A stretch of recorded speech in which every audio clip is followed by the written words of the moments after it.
Hey, welcome to the Gig Life Podcast. I'm your host, Stevie Taylor. I hope you're good. Now, before we rip into this episode, I just want to make a call out to any brands, companies, organisations that would be interested in working with me in sponsoring or supporting the Gig Life Podcast. If you have something that you'd like to promote or sell that will reach hundreds of unique people per week, thousands per month through this podcast, please hit me up. If you know somebody, point them my way. Send me an email on thegiglifepodcast@gmail.com or get in touch via my socials. Alternatively, if you dig it, you can donate or leave a tip for the Gig Life Podcast. Click on the link in the show notes or go to thegiglifepodcast.com. Okay, episode 110, Stan Bicknell. Here we go.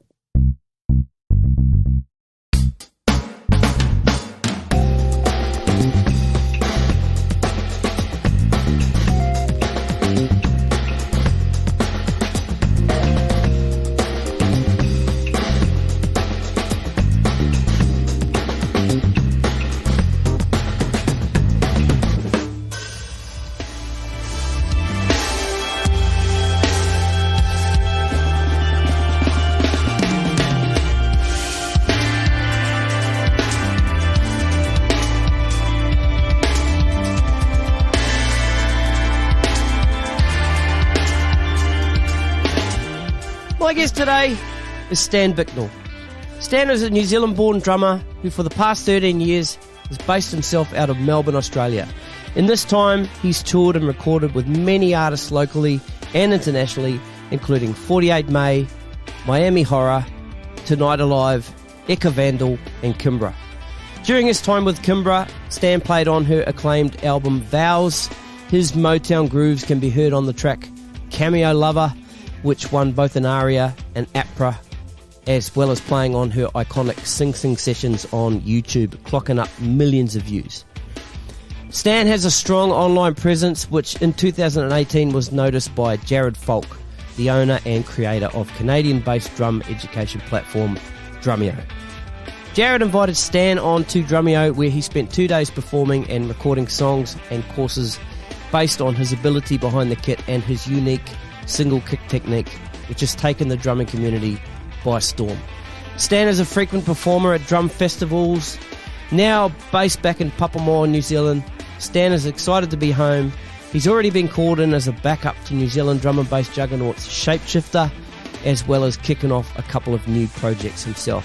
Stan's a coffee nut, an incredibly gifted musician, and just a bloody nice guy. So here he is, ladies and gentlemen. It's Mr. Stan Bicknell.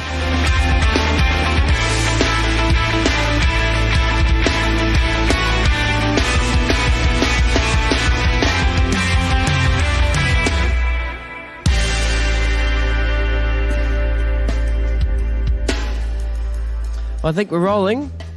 Stan Bicknell, welcome to the Gig Life Podcast. Kia ora, bro. How you going? Yeah, good, bro. Yourself? Good, man. Thanks for having me on. It's nice to finally have a yarn with you. I've been sort of listening to your sultry voice for a while now, so it's pretty cool to be actually having a chat with you. How you going? Yeah, good, bro. Good. Yeah, we've been communicating online for a while, and it's cool to actually get to talk to you now. Wanted to talk for a while, and there's just so many connections these days, you know. Like I know heaps of people that I've had on the show that you're hanging with now and have hung with before, and this we're talking about Melbourne and now New Zealand. You know, it's cool. It's kind of this what's the word I'm looking at? This incestuous little it's definitely this little a bit group like that, we got. bro. Yeah, I've noticed that, especially since being back in New Zealand. Just with the people that I'm coming across, and they all work with each other, but it's all about looking after each other too. Like there's a lot of there's a real tight crew over here in the industry, and they seem to all have each other's backs, which is really cool. Yeah, it is cool. And New Zealand's winning the concert game, the music game.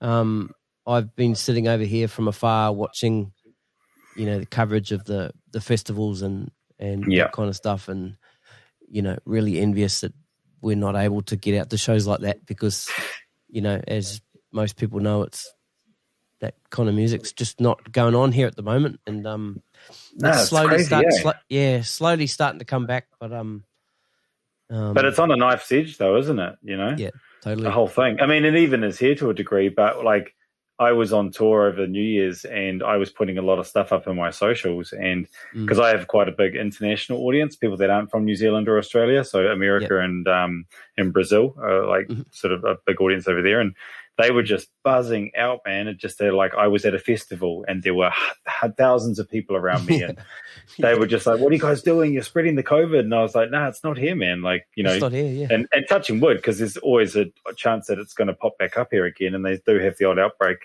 Then they have had. But yeah, it's just, I kind of, I took for granted how it was looking to the global community, how lucky we are here, you know, and definitely didn't take it for granted after that, though, and even got to talk to Jacinda about it, bro. I saw the photos, man. I saw the photos. That's wicked. Up, yeah, it was so funny, man. I don't think I've clammed up more in front of anyone than I did in front of her, eh? Yeah, she's got some mana, that's for sure. Yeah, that's hard out, bro. And she was real low-key. She was wearing a bomber jacket and a hat, and she was trying to be low-profile, but she's a fan of shapeshifters. So she was hanging out the back in the tents and stuff, and it was just crazy, man. She was asking heaps of questions about the hotel quarantine, because obviously that's the make or break of any country, really, that's doing that system. So it's just a cool yarn, eh? Oh, so she was asking you about your experience? Yeah, bro, because I just had it like 2 weeks earlier. And yeah, and she was just, she was like, quite genuinely, she was like, so how were the hotels? Where did you stay? And I was like, I was down in Wellington, and I stayed at one, and then 2 weeks later, my wife stayed at the other one, and she goes, were they good? And I was like, yeah, they were really good, man. Like, tight operation, treated real seriously. The food was real good, but that is the make or break with the country. And it was like, I keep saying to everyone, it was treated real seriously, but with that Kiwi charm about it too. Everyone was just ultra lovely that were doing their job, you know? Yeah. I've got a mate in quarantine at the moment in Rotorua. He had no idea where he was going to end up. Yeah, same. Oh, right, yeah. So when do you find out? Do you find out when you land and they ship you off? Yep. Yeah, so once I landed in Auckland, they take you into like a holding room, basically, like a pen. No, it's just like a little room where everyone's sort of sitting there, and they basically tell you what's going to go down, and then they tell you where you're going at that point. And so it could be anywhere of 5 cities. So, and it's funny, man, because I had actually already bought a car from Melbourne down in Wellington. So I was quietly hoping that it would be Wellington. And then it was Wellington. So once quarantine finished, I could just walk out and go get the car. And the car that I bought, bro, was on the same street as the hotel. No, that's awesome. I literally just walked 700 meters up the road with my bag and grabbed the keys and drove to Hawke's Bay. It was so that's bizarre, awesome. Man. Yeah, man, that's wicked. All right, so we'll talk about a whole bunch of stuff today. I thought what we'll start with, and what I've been starting with most of my guests, is the COVID journey, and because you were in Melbourne for how long? 12 years? Yeah, 13 years, I think. Yep. And recently moved to New Zealand. Curious as to how that decision was made, that you decided to come back to New Zealand. Was it in the back of your mind already, or was it something that was brought on by COVID? And also, what else did you have sort of planned, and what sort of got blown out by the whole COVID thing? Yep. Yeah. It's an interesting one, because I suppose with everyone you're talking to, everyone's got a way different story about it too, eh? In my situation, it was my wife and I come back to New Zealand quite a lot, and we have done over the last 12 or 13 years, just family and all those reasons. So we would come back multiple times a year for weddings. I see your wife's Kiwi as well. Yeah, she's from Wellington. Yep. From Wellington. So we moved over together only after seeing each other for about a year. And so, the bulk of our whole time has been in Melbourne. So we had actually, by January last year, just as COVID was sort of getting talked about globally, we had actually been in New Zealand for 3 weeks at my sister-in-law's wedding, and so my wife's sister's wedding, and we had decided that we were going to move back within 12 months, around January this year. And so we went back to Melbourne with that sort of in our mind, and I owned a coffee roastery over there. So the first thing for me was to sort of talk to my business partners about it and just say, look, this is what I want to do. And they're Kiwi boys as well, and they've always known that I had a big pull back to New Zealand because we have quite a big family back here, and I've got my son back here now as well.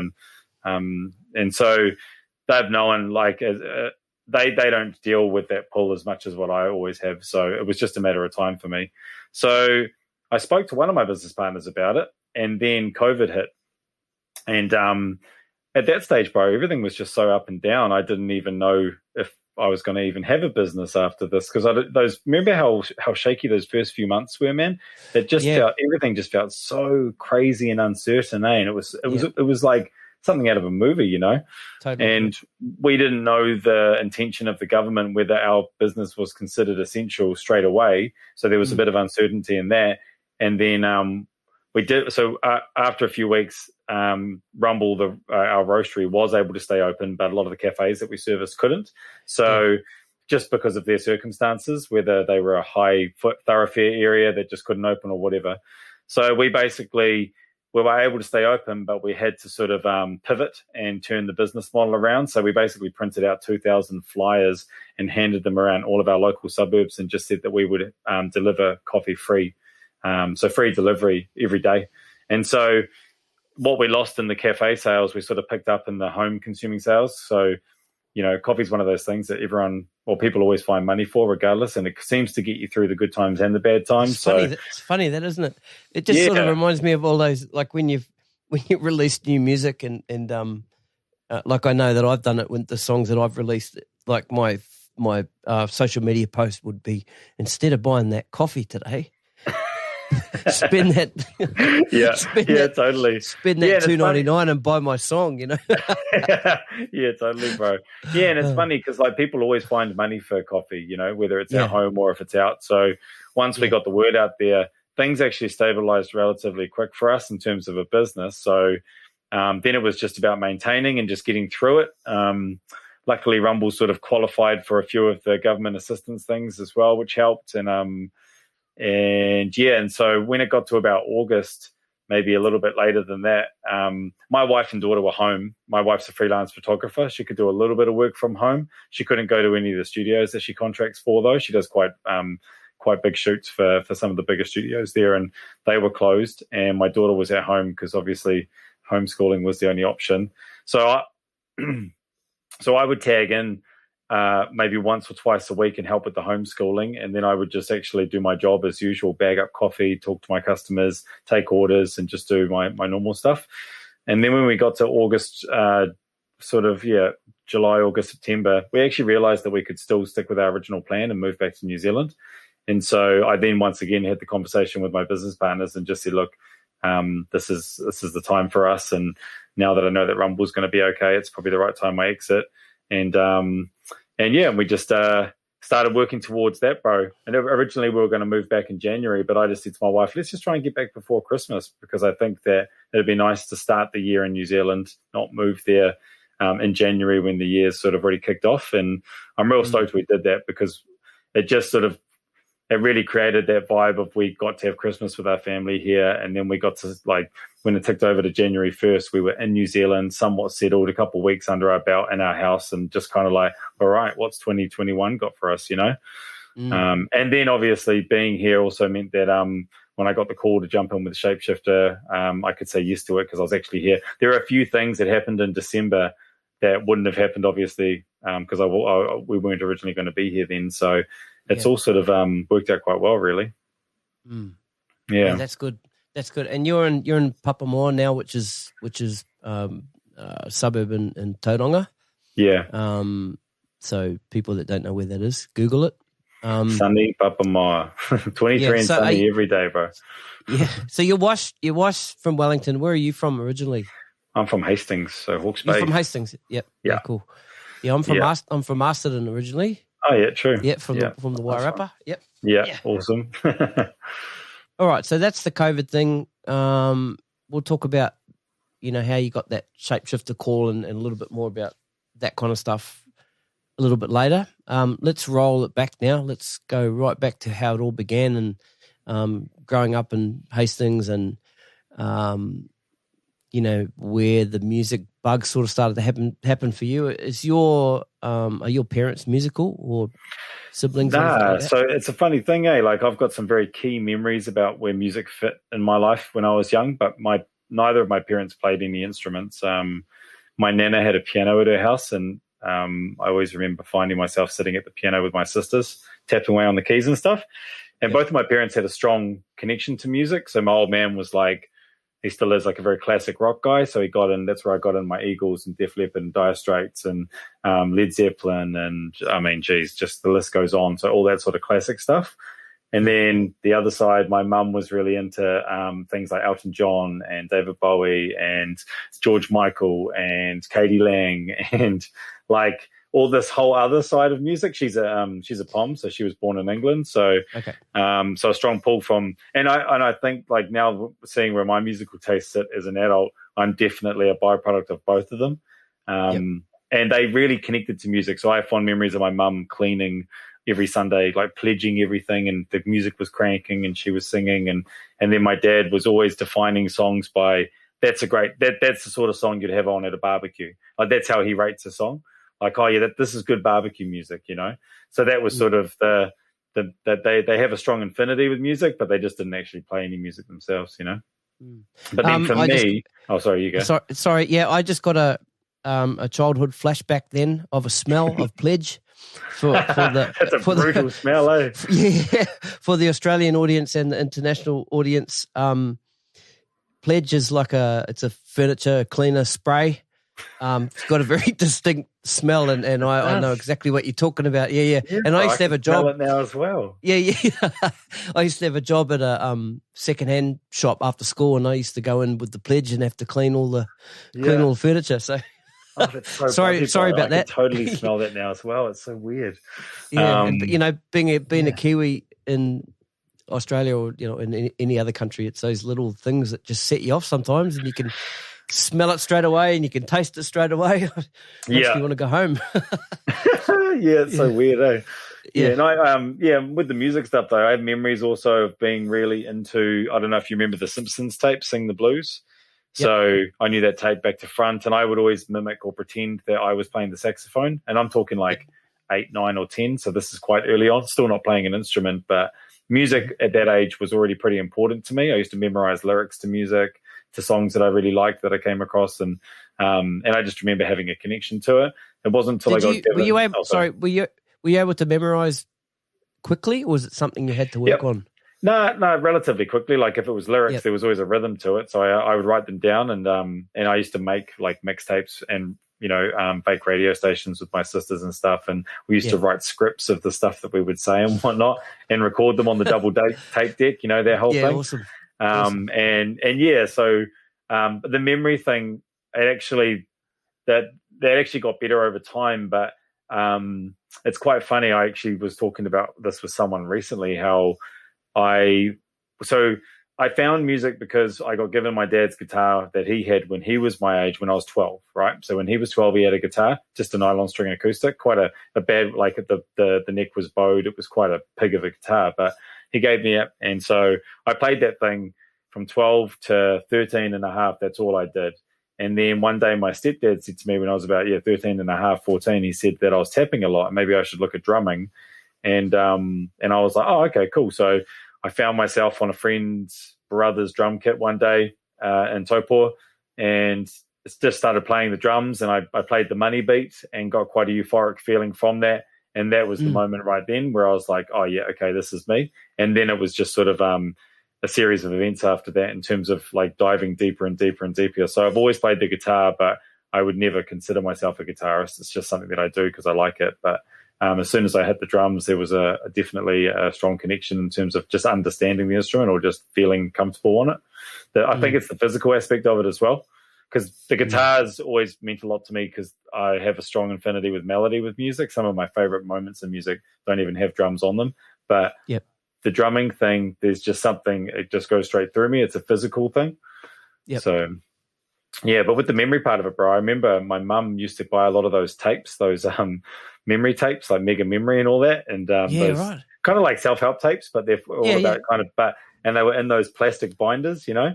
And I would listen, I'd watch her listening to these things, and I could hear the way that these guys were talking on the tapes, and it kind of tripped me out. Like, I understood the process of just repetition, basically. So I used to, like, long story short is that I used to make these mixtapes of me talking to myself about how to learn a song that I was learning.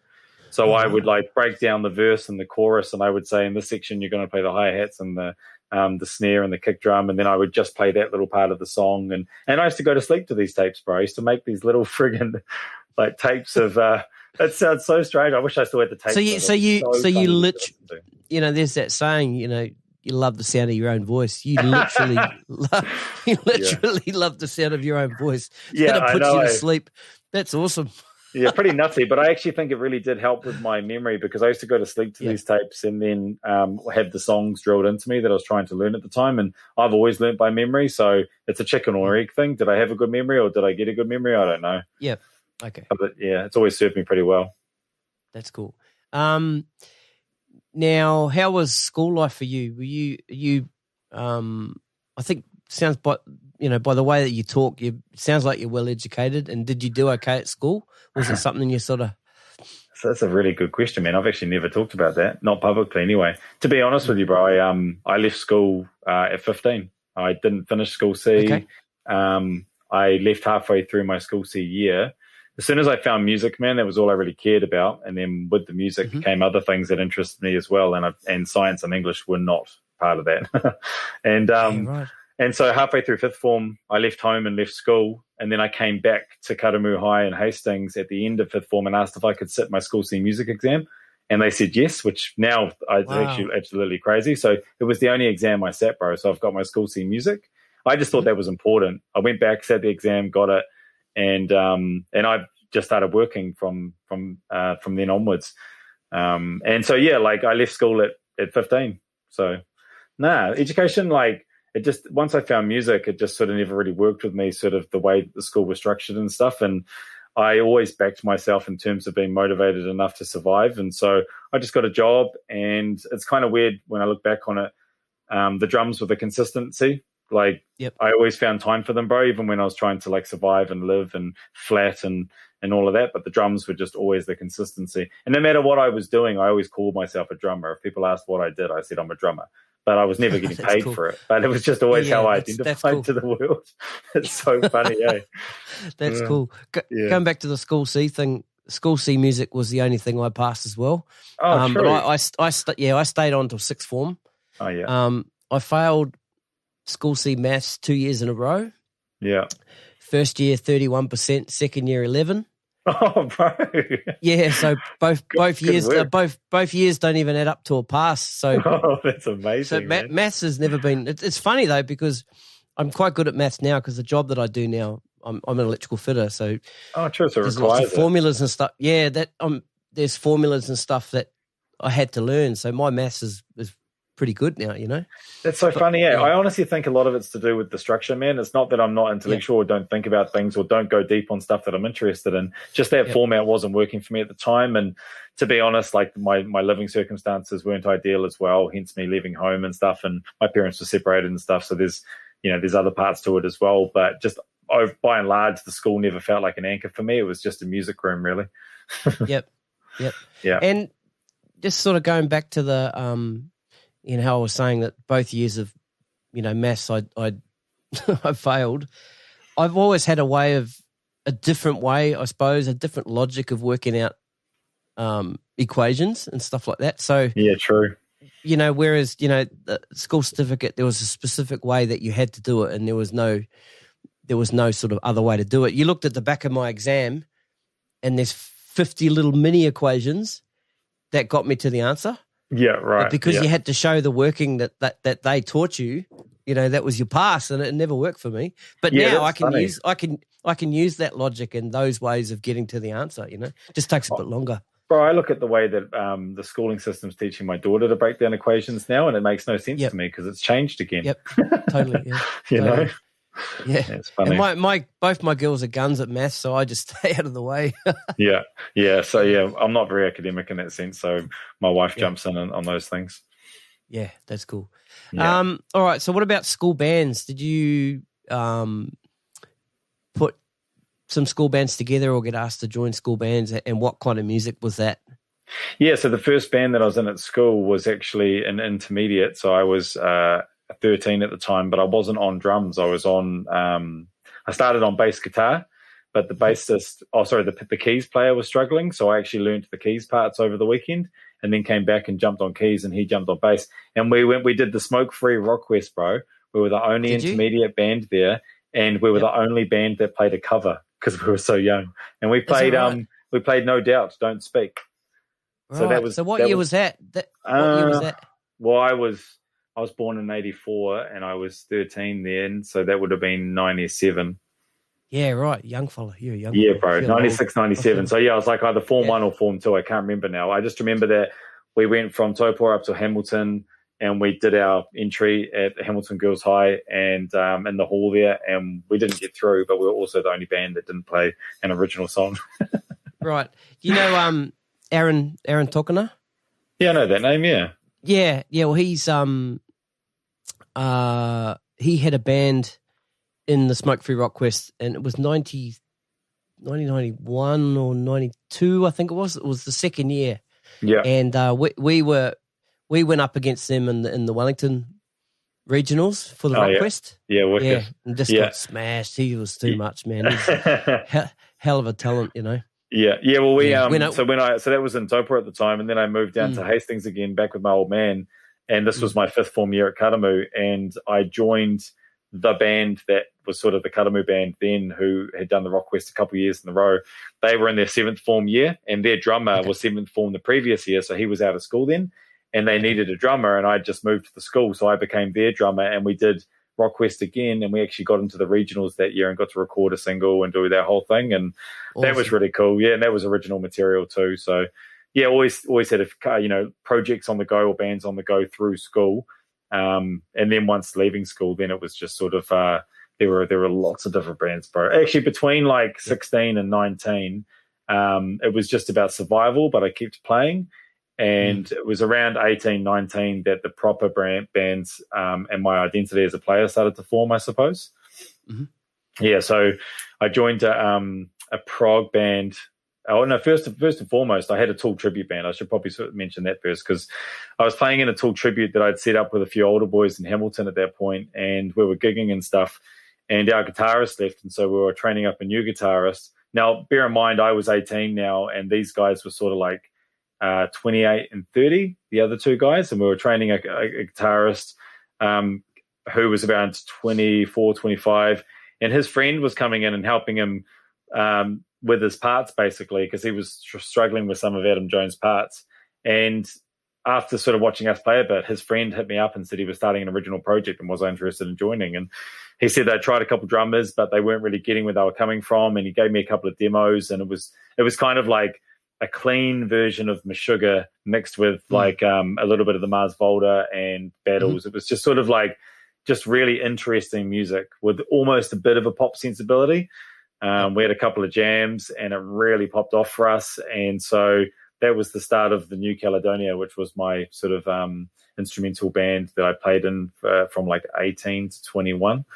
Recorded an album, did a few things, and it was a real fun band because it was the sort of band where we sort of all honed our chops in, I suppose. There were no rules in that band.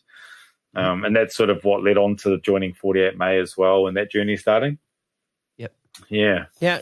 Let's go back to some of your early drumming influences. Who were the drummers that were? I mean, you spoke of Mars Volta and obviously Danny Carey, Tool, and that kind of stuff. But who were some of the other? Well, the early guys were guys like Dave Grohl. I basically, looking back on what my musical tastes were when I was young, when I was playing the drums, was generally based around where my ability was, because the music that I tended to hone in on for long periods of time was really what I was trying to learn. And so in the early days, it was things like Pearl Jam, so Dave Abruzia, like that era. And because I just loved, that era. I really loved his kit sound. Dave Grohl as well. And then Bonzo was a big influence as well. Me and my friend used to work a lot on Led Zeppelin stuff. And then I found, like, as I got older, things changed. So I actually was a bit of a product of that new metal era. So obviously Rage Against the Machine before the new metal thing, so Brad Wilk, but then going into guys like Abe Cunningham, John Otto, even David Silvera. So when he was, the early stuff with Korn, all that new metal stuff where they basically got cranked snares and they're playing in a heavy band, but they're almost playing like hip hop beats behind them. Yeah.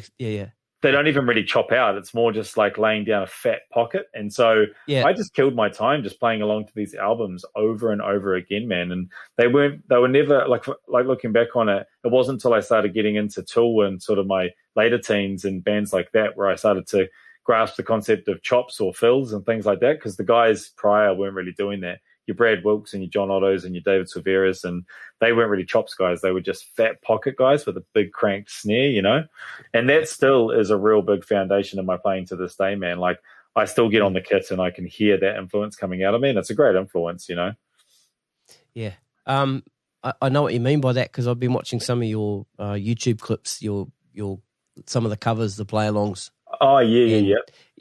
Yeah. So it's certainly classic, that stuff, for sure. Yeah, totally, yeah. And then, getting into the later teens, it was more guys like, so I said the Mars Volta, the chop side of playing started to sort of get into me a little bit more. Steve Smith, man, he was like when he was in Vital Tectones, that was a really big influence for me. Jeff Campitelli when he was playing with Joe Satriani, Steve Vai, like that whole shredder guitar thing was really big as well.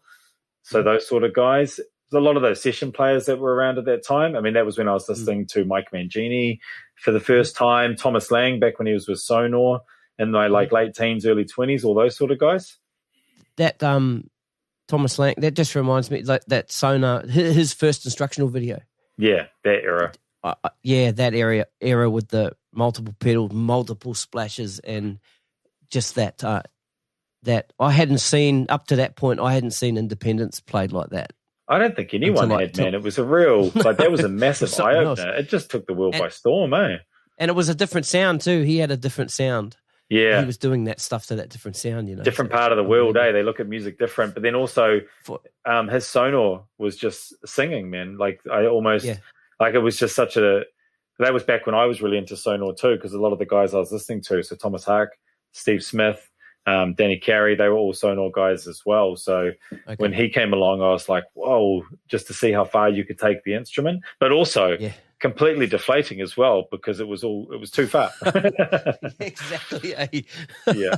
And meanwhile, I'm still just trying to live, man, hold a job and flat and trying to pay my bills. And it was around that time that I had my first child as well. So I had my son when I was 19 years old. And so it's really funny looking back on it now, how chaotic it kind of it looks if you were to look at it on paper. But at the time, it just felt like I love drums. I need to work to live. I love my son, and it's all fine. We'll make it work.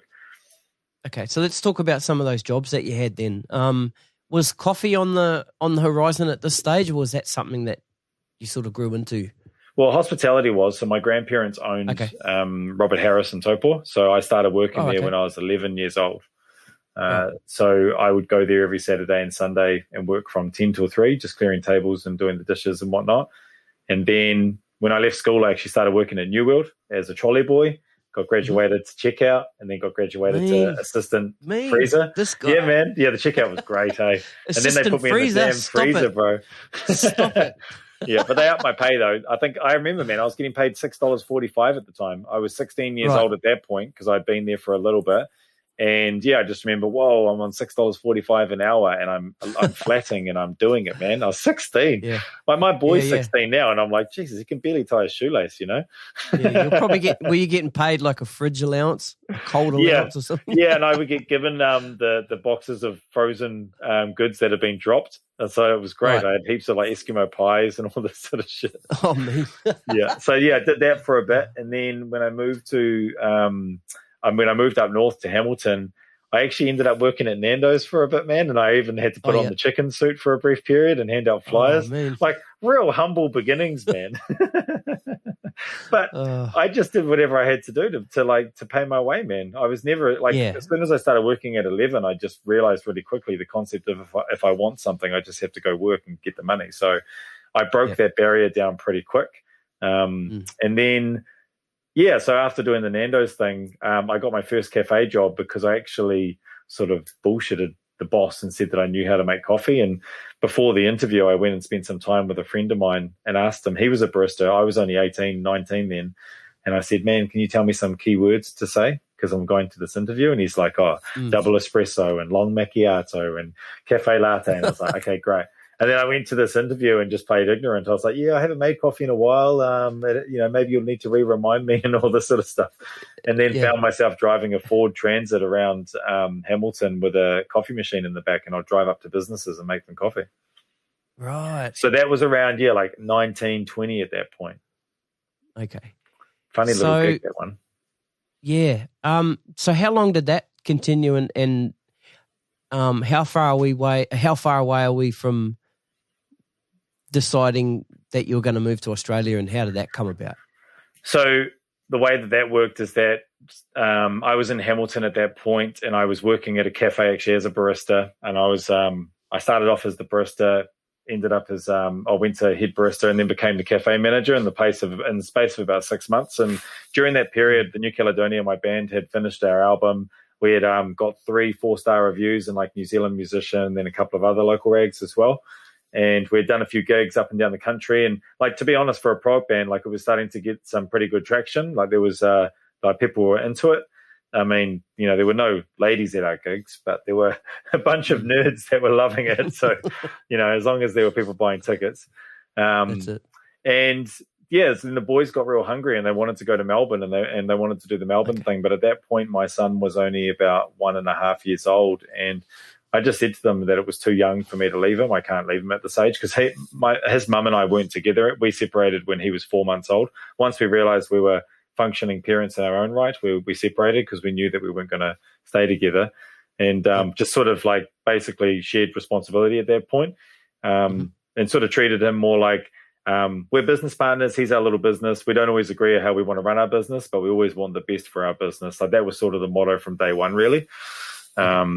And so, I didn't want to leave him. So they ended up still coming to Melbourne, and I stayed in Hamilton. And in a little while after that, 48 May came knocking on my door because their drummer had left. And so that next year for me was basically jumping in with 48 May just as they had recorded their second album but hadn't started the tour cycle yet. And so I got to sort of jump in, and they were with Warner's at the time, and it was sort of, I would say, at the height of their power almost, or whatever you want to call it. So there were, I did a couple of videos with them, and it was my first taste of like a big video shoot where there's a lot of people and a crew and food, and then the gigs were sort of well organized, and sort of, and I'd never seen that world before. And I was also playing to backing tracks as well, and it was a big role to to step into in terms of doing the job, man, because 48 May, as a contrast to my previous band, was about, you're there to do a job. You're one of 4 people for an ultimate sound. It's not about you. I'm playing the groove. I'm playing how it is. I remember going to my first audition with the band, and I jammed on the songs for about a week, and I'd added some stuff in, some of my stuff, bringing in some of the New Caledonia in. And I went to the first jam, and Shannon Brown, awesome dude, bass player, we had played about 3 songs, and he stops and he goes, "Oh, bro, all that stuff that you're doing just sounds awesome, man." And I was like, "Oh, thanks, bro." And he's like, "But can you not do that?" And I was like, and it was a real penny drop moment for me, man, because I was really young. They were a bit older than me too. And I was like, yeah, true. It was like, seriously, like, everything made sense from that moment onwards. And so from that moment onwards, I just honored the parts and just did the gig, bro, as best as I could, And then 6 months into playing with them, the New Caledonia, my boys messaged me, and they said that they were struggling to find a drummer in Melbourne, and would I consider coming over? And I said, well, I'm not prepared to come yet, but in another 6 months I will, because I'll get my boy full time for 6 months, and then I'll come over. And basically, long story short, that's what we did. I got my son full time, continued playing with 48 May around New Zealand, and then when I felt like I'd really got to experience having him full time and doing the dad thing, I met my now wife then at that point.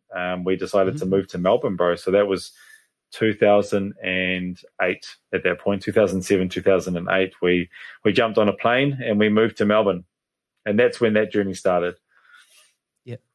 Yeah. So straight off the plane, besides hooking up with your boys to start playing, did you have any idea or any links to some jobs, baristas, something like that, or any sort of coffee house? Nah, so it's funny, we met up with the boys that day, went and had a jam at the local rehearsal space, got on the beers that night, as Dan Andrews would say. Reconnected with everyone, sort of figured it all out. Sort of got on there because you've got to bear in mind too, it had been nearly a year that we hadn't been together as well. So we're sort of all just getting back on the level musically and as friends and stuff. And then over the next couple of days, I was helping the guitarist put up posters. He used to put up gig posters around cafes. And his poster partner wasn't working, was away or something. So I was filling in just for a cashy. And we went into a cafe in the city, and I overheard the barista talking to someone saying that they needed a barista. And I actually hadn't intended on doing coffee in Melbourne. I sort of thought that I might get into bar work or something. I remember thinking I was going to get into bar work, which is crazy to think now. But I ended up leaving with my mate, and then I went back 2 hours later because I saw it as being like quite fortuitous that I overheard that conversation. And so I just went back and introduced myself and said, hey, I'm fresh off the boat. I make coffee. I'm looking for a job. I overheard you before. And a guy popped up from behind the counter and he said, hey, man, my name's Gabe. And we sat down, did an interview there, and I started 2 days later. And I worked for that guy for 3.5 years, bro. And then he became my business partner in my first cafe. Right. Very good. Yeah. So that's funny. The guys that I met in that first week, one of them I've owned 2 businesses with, and the other one, they were both my bosses, I owned 1 business with. So it's pretty much laid out the next 12 years in terms of my career, and a lot of big things that happened in my life were from the decisions I made in those first 2 or 3 days. Yeah, it's really weird like that, eh? Yeah, it is. It's funny. Yeah, and that's the coffee side of it, but then obviously the music stuff as well. Yep. Okay. So, your band, back to that. Yeah. So Melbourne has this tendency to eat up bands that come to try and make it in Melbourne. Okay. We weren't the first New Zealand band to meet its demise, and so it only took about 6 months for us to realize, one, musically, I kind of thought that we were coming into where we left off because that's where my head was. But musically, the boys had been spending all this time together, and they kind of wanted to sort of go in this different direction. And we were trying to make it work, but it really just wasn't. And it was slowly turning into arguments. Now, like at that point, a friend of ours, a mutual friend of ours, Kimbra, had just been flown over because she had just got her, development deal. And so she was coming to a couple of the shows that we were still doing at that point. And she had been there for a little while at that point, and they had her up in like her development deal. They were basically looking after her in terms of accommodation, and she was just writing heaps. And so she was in the process of putting her first album together. And so because we were friends with her and stuff, and we were the band was falling apart, long story short is that the New Caledonia basically became her band to turn her recorded songs into a live thing. She was doing solo gigs around Melbourne at that point. They were still recording the album, so I played on her first album on a couple of tracks. And then at the same time, we were deciphering everything, all the textures and sounds that they had created into a 4 to 5 piece band, And so that's when the Kimbra journey started pretty much. Right. So how far into that did the Sing sessions start to happen? Because that session turned up to many views on YouTube and people starting to see your face a little bit, and also she was also starting to get the traction as well, which it's cool, man. Cool. Those sing sessions are just awesome to look back on. I'm so stoked that I was able to be a part of those, because at the time, I suppose YouTube was still growing, everyone uses it for that now, but they were using it for what's called an EPK, so an electronic press kit. Now you would just do it just to put a video online, but they were using them as part of Kimbra's, her management company were using them as part of her, her CV, I suppose, or what she can do. It's like a talent reel, I suppose. And so in terms of me specifically with Kimbra, that was actually at the end of my journey, man. I'd played with her for 2 years at that point. We'd done a few shows around, lots of grinding. We spent ages trying to, first of all, turn her album into a live thing because there were so many different sounds and textures, and we had to sort of get new instruments in, so pads and keyboards and stuff that we weren't familiar with and whatnot. And then we started gigging, and then she was actually popping off pretty fast, bro. Like things for her I was climbing real quick. I just remember there was so much buzz around her then. I was also playing with this band called Miami Horror, a dance band over there, and she had like done a spot vocal with them. I think the Gautier thing hadn't happened yet, but it was around that time that she was speaking with Wally.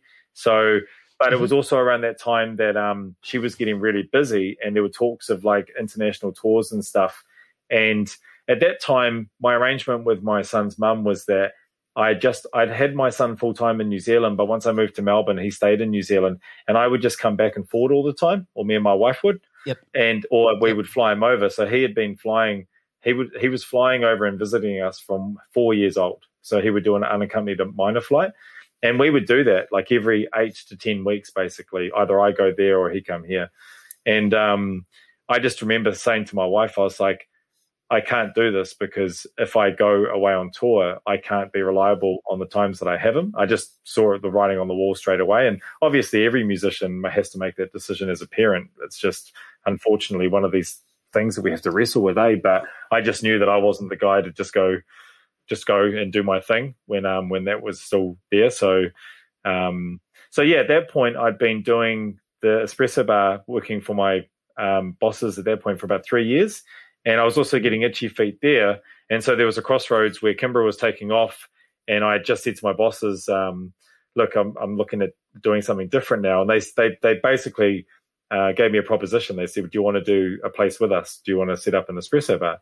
And we can go and equal. And I was like, oh yeah, that would be awesome, actually. Because I'd ran this place for 3.5 years now. And my relationship with them had grown. We were sort of more peers than sort of that boss-employee thing. And they obviously saw some potential too, and I definitely knew that it was good locking into them. And so I saw the end of the Kimbra phase, the right timing, because it was the start of my first business as well, literally within a couple of months of each other, bro. So I got to really enjoy setting up this new place with them.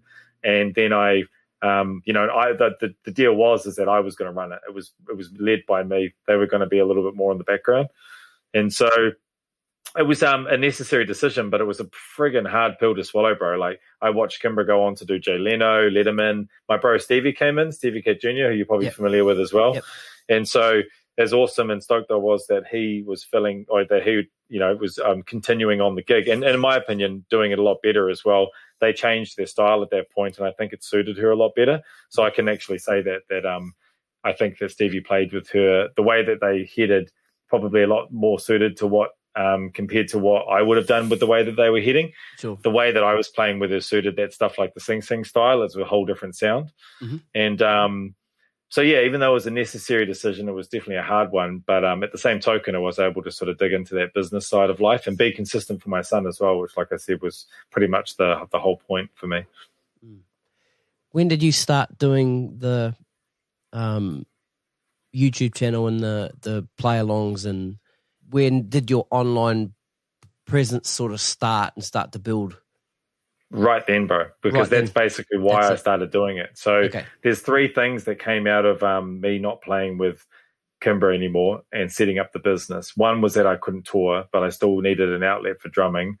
2, I wanted to get better at shedding. I wanted to get better at chops, and I was really getting into those sort of, around that time, I sort of fell into that whole gospel thing. I started looking at it just before I left New Zealand, but really went deep on it when I arrived in Melbourne. And so that was something that I wanted to get into. And 3, I need projects. I need things to keep me busy. Yep. And so the first medley that I did was a Meshuggah one, and that's because that was more of an ego thing. My guitarist mate said to me, I said to him, I was like, man, it'd be cool if someone did a video of all of Thomas Hark's parts, like their favorite parts. And then my guitarist mate was like, no one can do that, bro. It's Thomas Hark. Exactly. And it's funny, because that's literally exactly the same way that my Tool tribute started. Because me and my guitarist friend back then, someone had said to us that no one could learn Tool, and then that afternoon we learned Eulogy, and then we set up a whole Tool tribute. So it's funny how like this little type of like resistance or someone pushing back and sort of stem a whole thing. Yeah, and so like when my friend had said that no one could learn Thomas Hark parts, that was all I needed to hear, and I spent the next 3 months writing and editing and comping together all of my favorite parts of his, and then went into the studio, so Three Phase Studios in Melbourne, and it took me 12 takes to play that medley in a single take. It's 10.5 minutes long.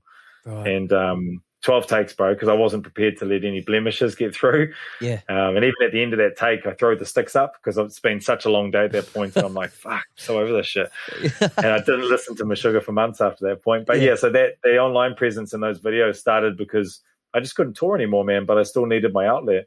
And then at the same token, I set up Drummers Summit Melbourne as well. And that was just an outlet for me to basically have a platform to, one, create a community, because I like being around drummers and being like part of that conversation with drummers. And then two, I just wanted to steal everyone's chops. And who was bro, I was Googling Melbourne drummers and I was finding names and I was sending them messages and I was like, hey man, I've got this thing called DSM going, and it was nothing at that point. I was like, do you want to come down and have a shed? And I would play instrumental tracks in the room, just R&B stuff, and then just trade fours, which is what I was just copying from the gospel guys. Yep. And who were some of those cats that were on that Melbourne Drum Summit? So first and foremost, when Stevie was not touring, he would come and do it with me because he and I were deep into the gospel thing, man. I showed him that Aaron Spears Usher clip. That was the first gospel clip that he ever saw, and he and I were just like deep after that. We're sending each other videos and, bro, have you seen this triplet fill and all this sort of stuff, and just being nerds. And so most of the sheds that I did, Stevie would come along if he was local, but then it was guys like Troy Wright, so up in Brisbane, up in the Goldies. Who else? And he would have been playing with.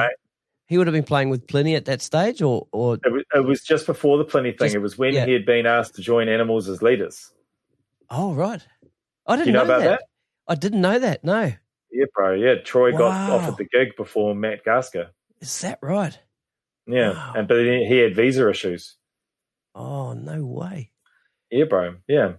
So that was around that time, and then he went on to do the Pliny thing anyway. And now he set up Troy's awesome, spectacular drum school.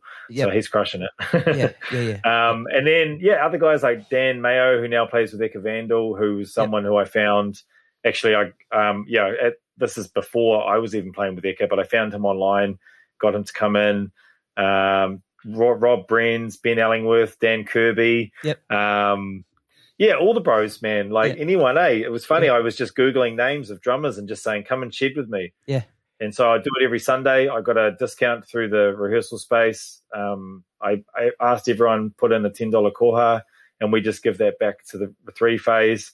I set up a drum community where I was taking photos of everyone's drum kits and introducing them through the socials, the drummers. I was every drummer that came through, I would basically profile them, take photos, videos, and then I would share that content throughout the week until the next shed. And I just did my best to try and build up the profile and share the content and boost the drummers as much as possible. I very rarely showed myself on it. I didn't even really even like when I would say who's shedding this week, I'd sort of either not put my name on or I'd put it on the bottom of the rung or something. Obviously, people knew it was me, but I was really trying to not make it about me. I was trying to make it more about the community.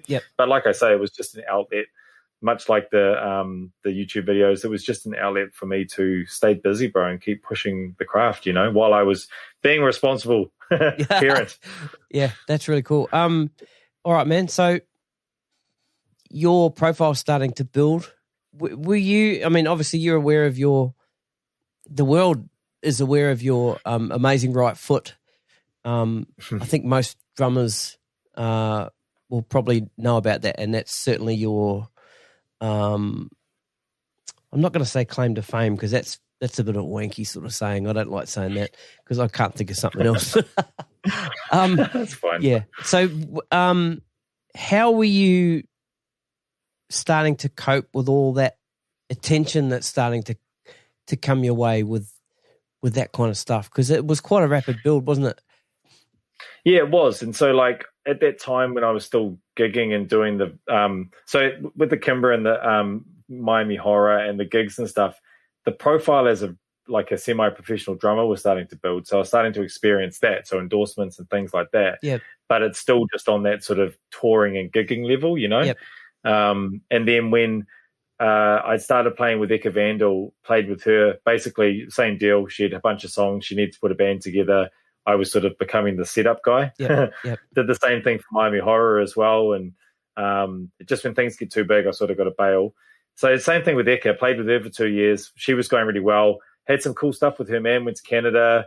Did bunch of great things. Went around Australia a bunch of times and opened up for Prodigy at the, what is it? The big top. Is that what it is in Sydney? The by the bridge. Oh, Luna Park. Luna Park there. Luna Park. Yeah, Luna Park. Yeah, that's the one. Yep. So got to do some cool stuff with her. And then once again was just realizing that she was getting too busy. And my daughter was quite young then, and she was just getting a bit sad every time I got on the plane on a Friday afternoon to go to Canberra or whatever. And it was a bit rough. So once again decided to sort of stop doing the gigging thing and whatnot. And then started posting. So the response to that for me was just Instagram was a thing by that point. So I started just sharing clips of me rehearsing and practicing what I was working on at the time. And I'd already started messing around with the technique that I was working on. I was starting to get some traction on it, but I started to share it with the world. And yeah, bro, I ramped up real quick, like the socials. I think it was sort of in the early days of Instagram too, so the algorithms were a lot more in your favor. It's a lot harder to get that sort of growth now because everyone's on the platform. But we're talking like probably 4 or 5 years ago now, I suppose, or maybe 4, around there. And the growth happened real quick. And in answer to your question, man, initially it was really exciting because so many people were commenting, and all my companies were now taking even more of an interest in me, and they were being a lot more like, hey, bro, how are you going? And do you want to try this out, or can we send you that? And I'm like, oh, this is really cool. And they were sharing my content online as well, which meant they were sending a lot more followers my way too. So the curve was really ramping up even higher. But then it started to like it's at a certain point, it got pretty noisy, to be honest. And I started to not cope with it very well. And I started to find it all. I started to get my first taste of trolls and negative feedback loops, and just every time the endorphin thing as well. And it started to actually affect the way that I was playing my drums, because I was thinking about, every time I'd sit behind the kit, I was thinking about content, and I'd never experienced that before. I used to just get on and play, and I used to film what I played, and if I liked it, then sweet. And then it got to a point where I was so dialed in with how I was presenting my content that every time I sat behind the kit, it was about the content, and I started to not like that. And so my I suppose my pushback to that was that I actually deleted all my content one day. I just sort of deleted everything on my page, and I left Instagram for about 2 months and didn't I just sort of put up a thing like everyone does, a big dramatic thing saying, I'll be right back. But I deleted all my content too, because I actually got sick of how many people were, all these pages that sort of take your content and don't credit you or anything. And, and because the foot was just making, it was just going crazy, bro. I just got overseeing it. I got overseeing my content. I got overseeing my videos, and just sort of got over the whole thing, really. So my push, there's always 2 parts to me. There's the right conservative side, and then there's this left sort of fuck the system sort of side as well.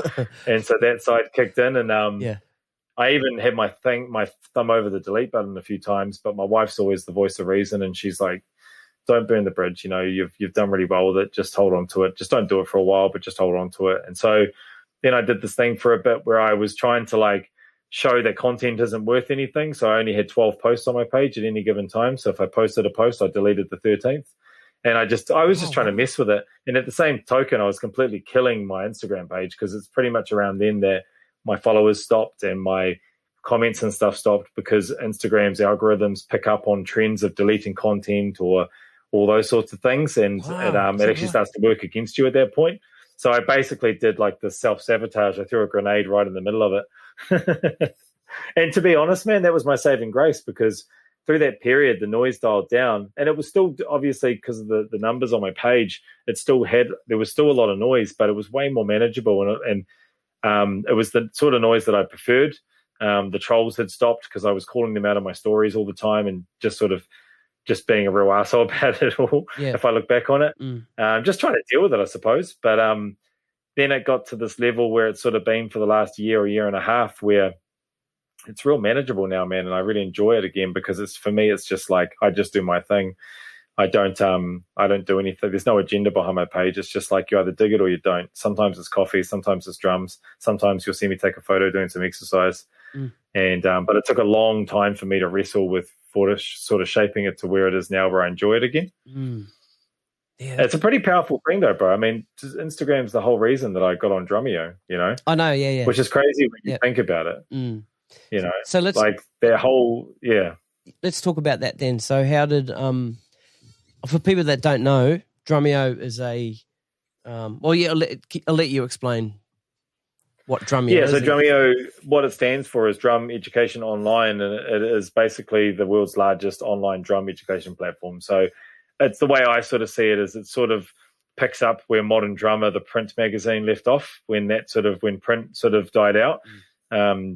It's funny, I do remember seeing Jared Falk in the early days of his attempts of Drumeo back in the day where it was free drum lessons online. I'm talking like in 08. Yep. I remember seeing this dude playing drums and talking about rock grooves and stuff. And, you know, it was like 240p quality, video quality and stuff, you know, and it would take ages to download and whatnot. I was like, who is this dude? Yeah.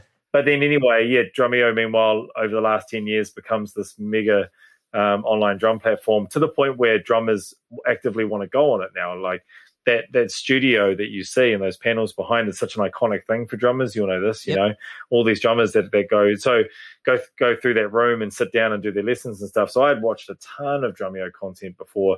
I never even considered ever going on Drumeo. It wouldn't even come into my universe, you know.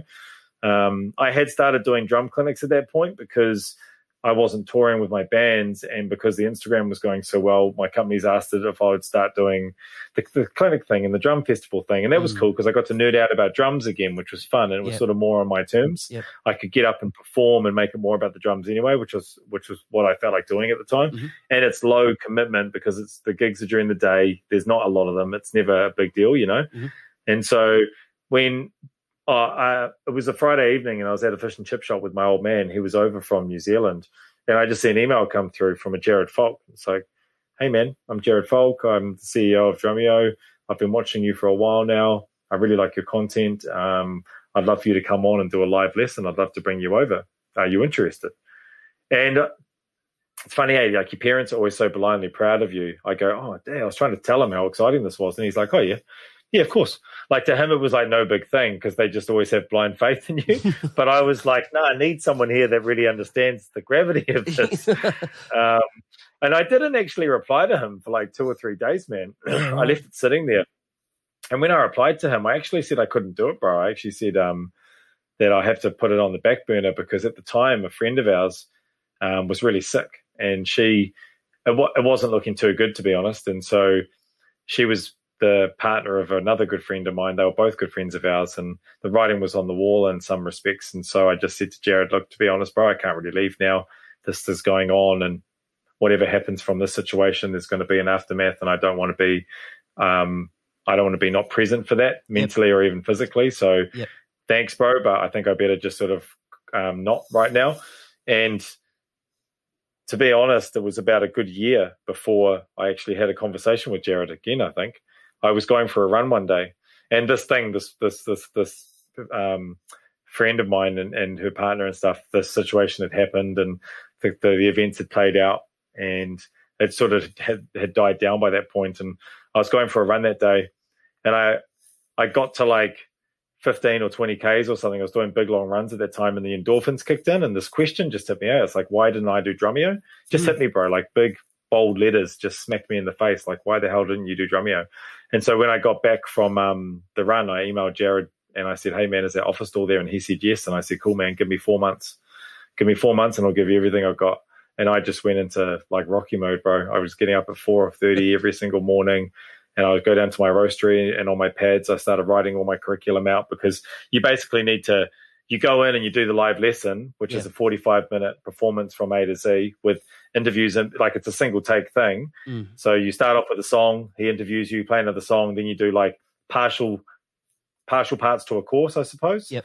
And then you do a song and you're out. And what that's supposed to be on YouTube is basically the carrot that gets the student in to subscribe to Drumeo, and then they can access the actual courses that I filmed for them as well. Yep. So I did 2 days of filming for them.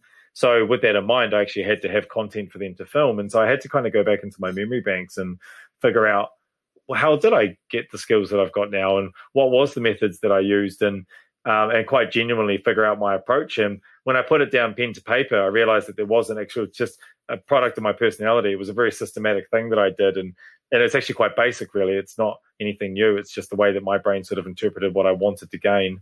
And I wrote all my curriculum out. And then I spent the next 4 months, bro, every single morning.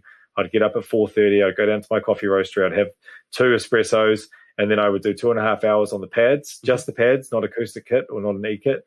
And then I would go home, wake my family up, send my daughter to school, go back to the roastery, do my work day, maybe get half an hour on the kitten 2 or 3 nights a week, and then do the family thing.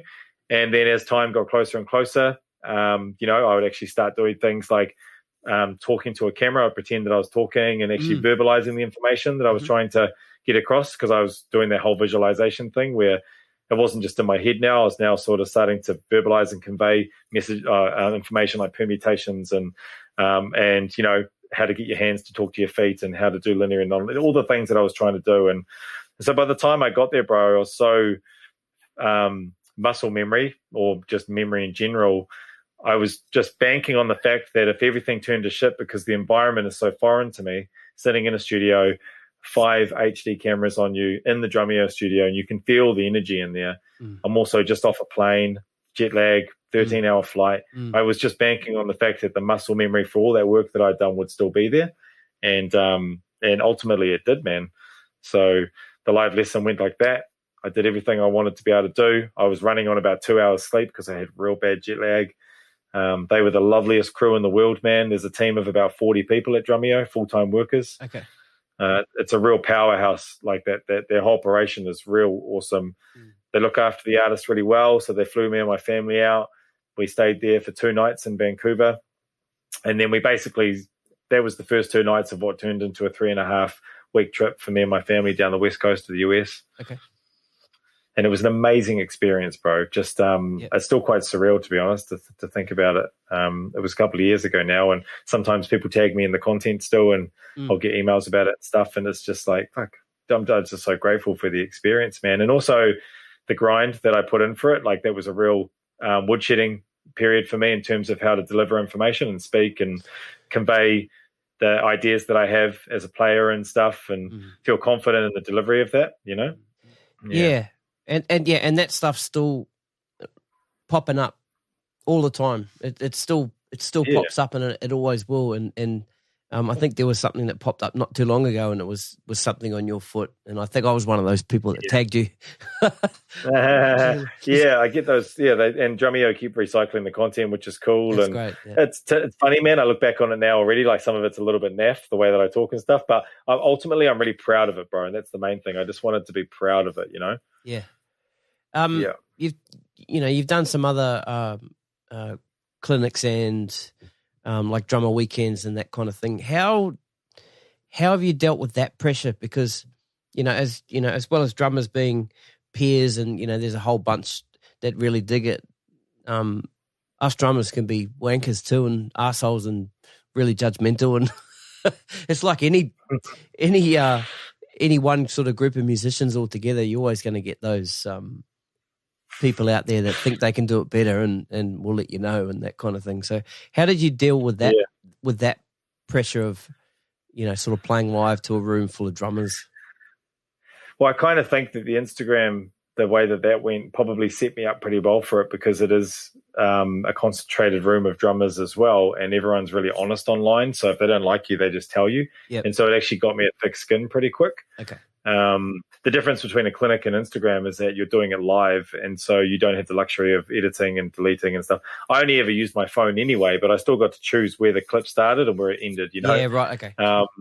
So the only thing, when I think my mindset's always been, one, I've always been really proud of what I can do and not worried too much about what I can't do, because what I can't do is just a matter of time if I choose. Yep. And then 2, I've got this thing where if people say, hey, man, we want you to come and do this clinic, you're going to be in between Dom Familara and Benny Greb.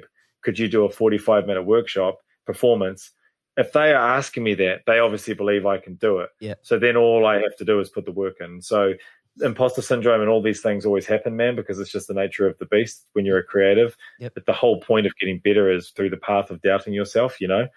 And so I've done it I've done enough things in my life to know now that when I commit to something, I just know that I'm going to finish it, rain, hail or shine. Like I will just do it, at the expense of sleep, at the expense of anything. If I say I'm going to do it, exactly well, you know exactly what I mean. Then, like totally. if I say I'm going to do it, then it will just happen. So, but when it comes to the performance aspect of it, it's about backing what you can do, like I say, and not worrying about what you can't. But then also for me personally, I need to actually connect to the moment. I just can't get up and just play. I need to have a reason to play there. So every time I do something, I create a narrative in my head about why I'm there, and I almost tell a story. So I do a lot of talking when I do workshops because I want to get more than just the playing across. I also want to talk about things like multitasking, being a young parent, being a business owner, and then still having a professional career. Basically just trying to teach people that you actually can have your cake and eat it too, if you're willing to work your ass off and not be precious about things at times. Because I think either musicians get too caught up in being just musicians, or workers think they can't do music because they're workers. Where I'm sitting there going, fuck that. You can actually be both, you can actually do both. You might have to work a little bit harder, get up a little bit earlier, run a little bit longer, but you can do it. And so I like to share that message. And so it's a balance between playing and performing, and then just leaning into your strengths, man. I'm not going to try a left foot clave at my drum clinics, I'll tell you that much. But I will do the things that I can do, and I know I can do, really well. And then just play them as confident as possible, bro. Yeah. And there's a sense of pride that comes with them as well, man, because your companies are asking you to represent them, and that's a really cool feeling. And I don't take that lightly either. Every company that's asked me to do those things, I'm real honoured that they want me to do that for their brand. It's really cool. Yeah, you mentioned earlier Dom Familaro. Now, the first 2 drum clinics I ever saw were Dom Familaro down in Wellington. Oh yeah, this would have been early 90s, and talk about setting a benchmark for future drum clinics. Every drum clinic I went to after that, you think of Dom Familaro and just the way. Totally, bro. Oh man, like he's bro, the guy. I was after him. I was like, I can't play Dom. Like, God, not just so much the playing, ball of energy. Yeah, exactly. I mean, how do you present yourself like Dom? Like, it's hard. Just, you take the playing aside. Amazing player that he is, but just the way that he presents himself, and like you said, the ball of energy, and you're just hooked on the guy. He's just very, very. He's such a great ambassador for the instrument. Like drums as an instrument owes Dom a lot, because his whole career he's been singing his praises and not only just getting students onto the drums, but keeping them on the drums. Yep. Anyone that does that. That's why I have a lot of respect for Jared, man. Not only has he built an empire, but the guy's committed to getting people to start playing the drums and then continue playing the drums. That's how you keep this industry going, is that you keep people on the damn instrument, Yeah. I don't know if you've seen some of the stuff on, there's some fairly local drummer Facebook groups. And there's a little. I've seen it all, bro. You've seen it all, yeah. There's those little factions that go after Jared. And, I know those people too, bro, and I'm embarrassed to even I used to be in those forums, and I left them a long time ago because I've even DM'd some of these guys saying, some of you guys are fucking teachers, man, and you should be actually ashamed that you're even having this conversation in a public platform. Yeah. I think it's fucking. I've got no time for it, bro. Yeah, I don't have any time for like troll pages. It's always cool to have a good laugh. Yeah, but that's always fine. But to do those sorts of things, which we don't even have to go into details on it, but I'm very aware of it, but I'm not down with it, bro. And I've actually, like I say, I've hit up a couple of people about it too. Yep. Yeah. I mean, people bag out Casey Cooper, right? Casey Cooper, the Pearl drummer. Yep. Whereas and so you'll even hear drummers or quite established professional drummers who will even call this kid out, right? And I'm sitting there going, guess what? When my son was 13 years old, guess who was inspiring him to play the drums? That kid that was on that massive Pearl kit who had spinning friggin' drumsticks, who was playing rad cover songs. Yeah. It wasn't you, bro, that was sitting there saying that, like, sit on your pad for the first 3 years and you're not holding the stick properly and all this sort of shit.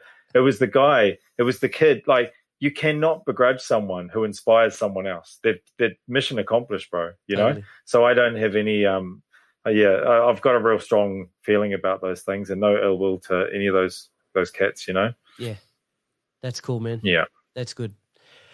So you're completely self-taught, but you also got well, I don't know how many lessons you got with Darren Ferrugia down in Melbourne. Yeah, bro, I got 2. Oh, cool. It was awesome. Yeah, man, what a guy, eh? Yeah.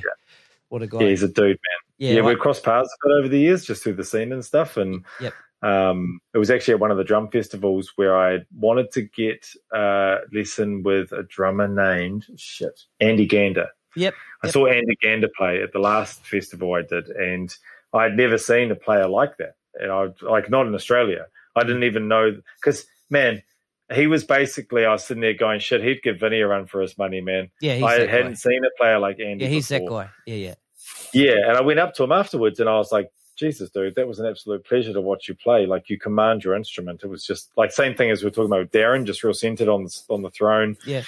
Full control, just owning the whole thing. Looks total relaxed the whole time. And he was real humble too, man. He's like, oh, man, that was really bad. And he did that whole thing. And I was like, bro, come on, bro.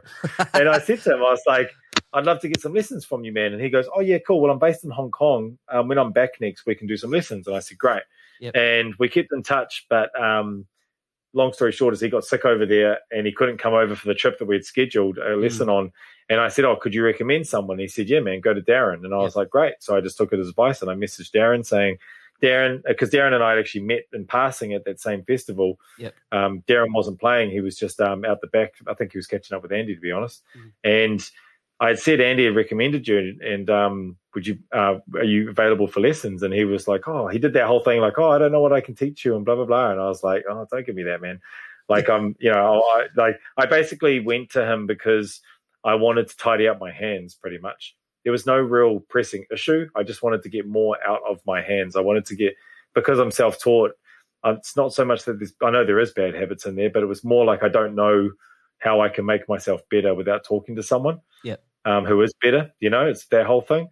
And so I talked to Brody Simpson about some of this stuff as well. And, went and sat down with Darren. And I was kind of like, hoping that Darren would become over time a bit of a mentor for me. And it was cool because he was down with that. And it was heading that way by the second lesson. But then just after that, the COVID thing happened, bro. And then I decided to move back to New Zealand anyway. Yeah. But what I was wanting from those lessons with Darren, he totally gave me. And I know that it would have become a lot more too in time, because I was at that point in my playing where I was really happy to sort of give myself over to someone, I suppose. Yeah, which took a long time for me to be okay with. Yeah, right. Yeah, and I just wanted to sort of get someone else's opinion on my playing.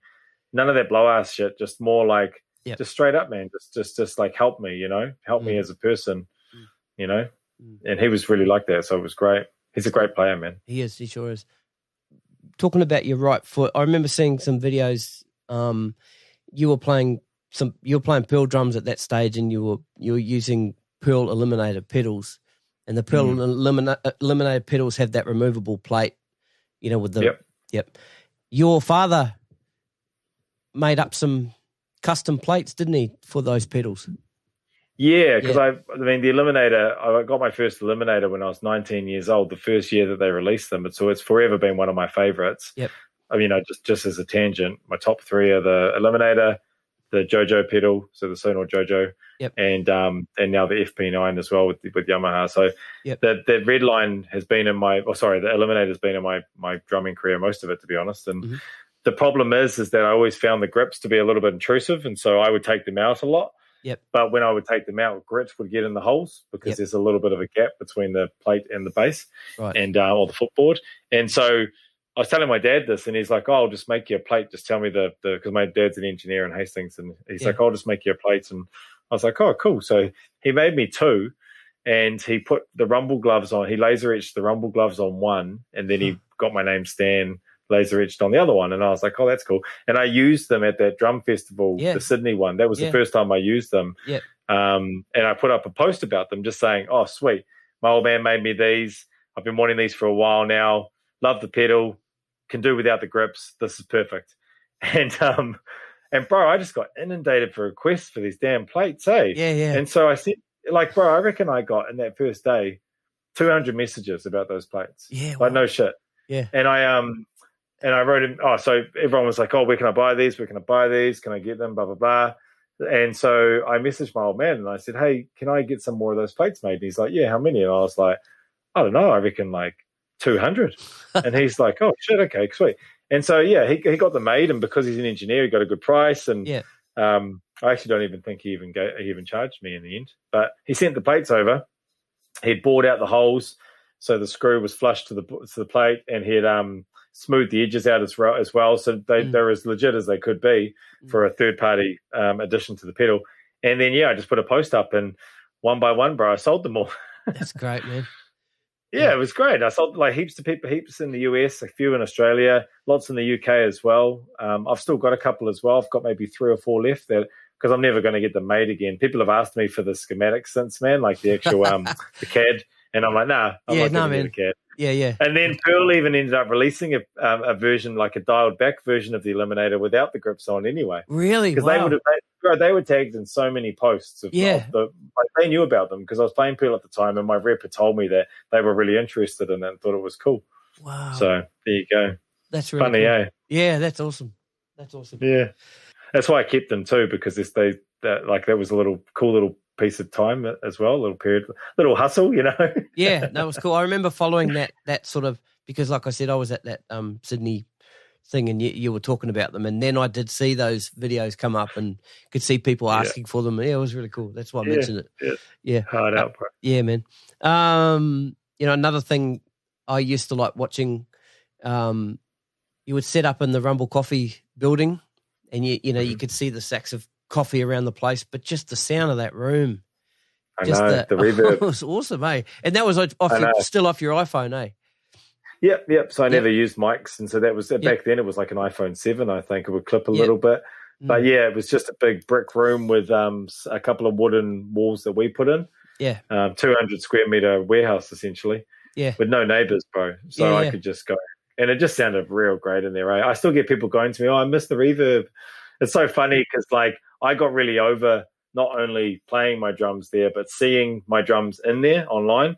So I'm really loving the change, even just because for me, it's aesthetically, it just looks different, and I'm just in a new buzz anyway. But yeah, people miss the reverb, it seems. Yeah, that's cool. That's cool. So all right, man. So things are starting to sort of wind up a little bit in Australia now, and moving back to New Zealand, and then the whole sort of COVID thing happened, and then like you said, you ended up moving home.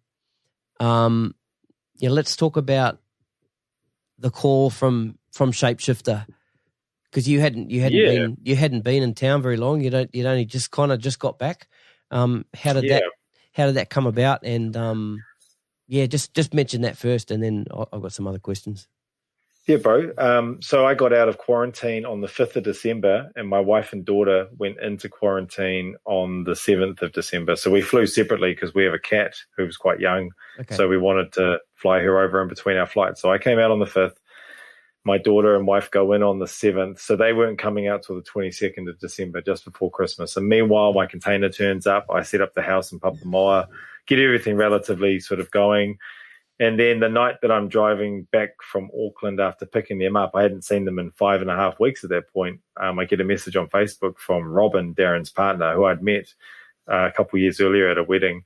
And she was like, "Hey, man, are you able for a chat?" And I was like, "Yeah, what's up?" And then she called me. I said to Jess, "Oh, man, Robin's calling me, Darren's partner." Darren, Robin wants to chat with me. And she goes, "Oh, we'll talk to her." And I was like, "Yeah, well." So Robin calls, and we had pulled over at like one of the BP McDonald's stops there just so I could have a chat. And there was a glass window between me and my wife because I went into the next room. And Robin basically said that Darren had taken a bit of a tumble the day before, and they had 3 shows coming up that were starting in 6 days' time, the New Year's run, so the 29th, 30th, and the 31st.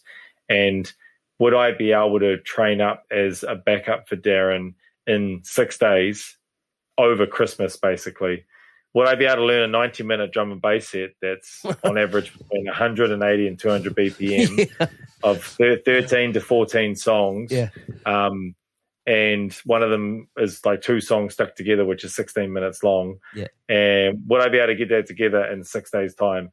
And I was looking at my wife through the window going, oh my God, like this is so hard out, because the gravity of what she was saying, but also just like I had to say yes as well. There was no way I couldn't say yes to it. And I just said to her, "Robin, whatever you need, man, she goes, we don't know how Darren's going to be when it comes to the gig. We just need to know that you'll be available for backup, and we'll just see how he fares through the week. And I was like, yeah, awesome. No problems, man. I'll do that. And so she goes, cool. Their manager will call you tomorrow. Who's Maddie from Concord Dawn. He manages Quarter and Shapeshifter. And so he called me the next morning, which is now the Wednesday. And he's like, okay, bro, I can send you a live gig from October. It's an hour 40 long. I can tell you the set list that they're planning on doing, which is 13 of the songs that you'll have to find in that live footage, cut them out. And then I edited together a live set of video and audio. And then just from Wednesday through to Sunday, bro. So bearing in mind, Christmas was on the Friday, hadn't seen my family in 5 weeks. And we were still trying to like start our life, I suppose. I just saw a big clock in front of my head, a big digital clock counting down, and I just started grinding, bro. So I just said to my wife, any moment you need me, come and get me. Any moment you don't need me, I'll be upstairs on the practice pads. And so every spare moment I was listening to the set in order and sequence. So from the first song to the last song, I never listened to it out of sequence, so that the ending of every song triggered the memory of the next song kicking in. I basically ran through all the songs loosely just on the acoustic kit, just jamming to them for the first day, just running through them out one after another, and then back through them again, getting an idea of where every song is individually. And then that was Thursday at that point. Then we had Christmas Day. We're having a big lunch at our family, so I went home twice during that lunch to go have an hour on the kit, because it was going to be a whole day at the families. My wife let me on the practice pad, so I'd nip off. The family were really excited too, so they were fine with it as well. But at that point, I was a bit worried that I might have bitten off more than I could chew, because it was just so much information, bro. Yeah. I knew Shapies, but I hadn't gone deep on them before. So it was just like a fucking influx of their music. Yeah. And I was watching live versions. I was watching every time we were sitting in the lounge, it was on Spotify. It was like wherever I could listen to it, I was. And if I could be playing it, I would be. And then it got to Saturday, and I hadn't introduced the SPDSX yet, because Darren plays an acoustic kit with a rolling pad to the side, and he triggers breakbeats for about 5 songs. Sections, he'll just drop a jungle groove in it, right? So that's a whole nother kettle of fish. So every song you're changing the patch, and then for some of them you're triggering the jungle grooves. And I didn't have an SPDSX, but their sound man's Tiki Tane, and he lives here in Papamoa, and so he messaged to say that he could drop off his spare one. So he drops off his spare SPDSX, and at that point I was 90% ready on the acoustic kit, so I'm ready to bring in another element now, which is the SPDSX, and figure that out. Darren emailed me the backup of their set for the SPDSX, plug it into the SPDSX, boot it up, take it upstairs, and the SPDSX dies on me, bro. And I was like, oh my God, bro. It was Saturday at that point. I had one more day. They were picking me up on Monday morning at 10 in the morning. And I was like, oh, fuck, it's all fucked. And so I scrapped that and went back into working on the material and tightening the bolts and the details of like the stops and the starts and the pauses and all that sort of stuff. And basically worked on that last 10%. And then on Sunday morning, I just bit the bullet and I went to the rock shop in Tauranga, and they only had one SPDSX, bro, in the whole of BOP, and it was one they had there. And I just bought it because I was like, this isn't just an investment in the gig, it's an investment in me. I don't care. So I just did what I had to do, bro. I bought the SPDSX, and they're not cheap, bro, especially over here. But, you know, it was just sort of for the greater good, man. And that afternoon, I got all the parts organized, and I figured out where he's dropping the beats, because there were no notes, bro. I just had to sort of figure it out, because Darren was pretty wasted. He sort of needed his downtime, and they hadn't been in this situation before. No one's filled in for Darren since he's been playing in the band. And so, yeah, bro, by Sunday night, it's fair to say that I was ready, and I went to sleep. I actually slept well that night. I was confident, bro. And then the guitar tech picked me up the next morning, and we drove to Gisborne. And when I got to Gisborne, they had actually booked out a school there for Darren to basically see how he feels, because he hadn't jumped on the kit since he had for about 2 weeks at that point, I think. And I got to the school, and you know, I was meeting the band as the guy that could potentially be filling in for Darren. So it was a bit weird, bro.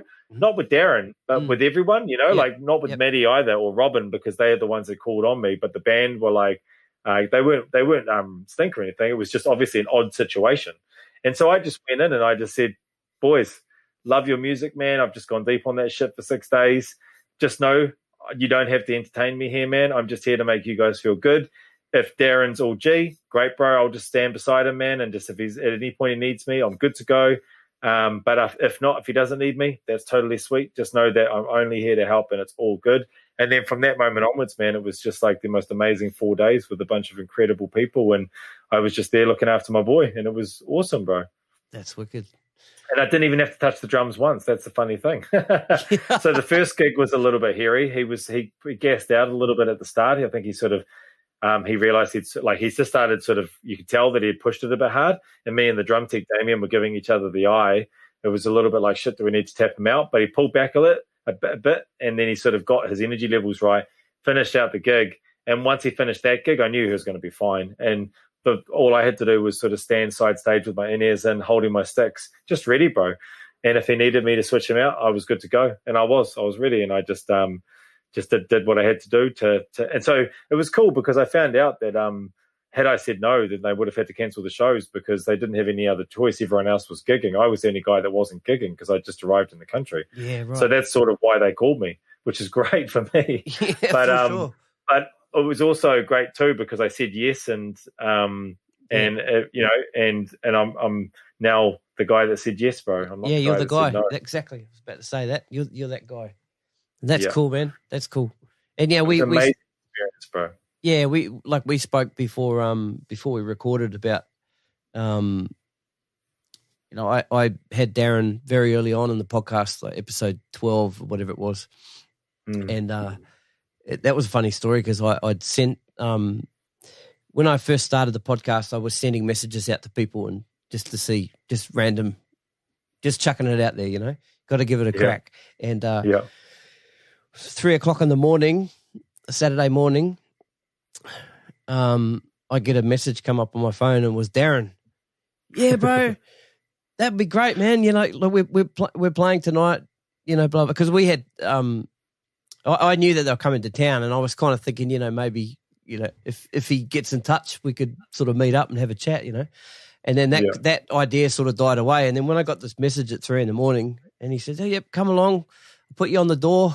And I just rocked up there and I met him before the band played. We went down to this room and had the chat, and then I got to stand side stage and watch them play and watch him play. And such an incredible drummer, powerhouse, man. And we were talking before about, you're right, he's got that center, and it's like his body and his core doesn't move. It's just arms and power and it's torque. It's a pleasure to watch, bro. It's really inspiring to watch his posture when he plays. Yep. And it's like I even think about it when I'm playing, and it's even made me sort of readdress some of the things. It's just about centering yourself, and letting the arms do the work, and just staying grounded, Yeah.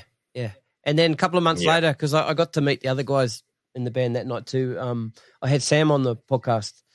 Yeah, I listened to Sam's one. That's great. Yeah, awesome. Yeah. Because I was going to say, bro, like that's the other thing about that band is that I was so grateful to immerse myself in their music too, because they're fucking good songwriters, bro. And I got to listen to all the new stuff, and I got to spend time with all of them, and they're all just the nicest dudes, man. Incredible musicians. And it was just like the experience far outweighed anything else, man. Just being able to immerse myself in that scene for a bit with such great people, hang out with Tiki and Diggy and Sam and Dan and all the boys. It was just. I'm just really grateful, man, for the opportunity, Yeah, that's cool. Yeah. Really cool. Yeah, bro. Yeah, so like something else on Darren too, and there's I asked you a little bit earlier to choose a song, which we're going to play a little bit later and chat about, and it's a song that Darren played on, but also one of my favorite recordings and what I love listening to Holly Smith's Long Player album. Same, bro. That start, that intro, the hats and the open snare. Yeah, just wicked. Hang on, I died. Boom, boom, boom, boom. Oh, bro. I was telling Darren about that. I was nerding out with him hard, man. Because this is the funny thing. I've been like a fan of Darren since I was about 16 or 17. And I followed his career, bro, the Trinity Roots EP, Holly, and then on to the funny thing is, bro, he's playing in Quarter now as well. And I've loved Quarter since the early days. Yeah. I was at a barbecue with Fran just on Friday. He invited me and the family over because he's a Papa Mile boy as well now. Yeah. And, like hanging out with these guys and just going, fuck, man, like I've been into you dudes for so long now, and now like I'm just having a yarn with you cats, and it's just so buzzy, man. Cool. They're the nicest dudes, all of them. But my point being, following these guys' career as a fan, and now hanging with them as a peer is just a real buzz, bro. Yeah, that's really cool. And I've got to speak to a lot of these guys, you know, Fran and like I said, Darren and Sam, and then, you know, also Brad. A bunch, Brad and Joel and Ada. Got to hang with those guys, you know, it's awesome. But just going back to Darren, I've checked this out. Oh yeah, I know this very well, bro. I love it.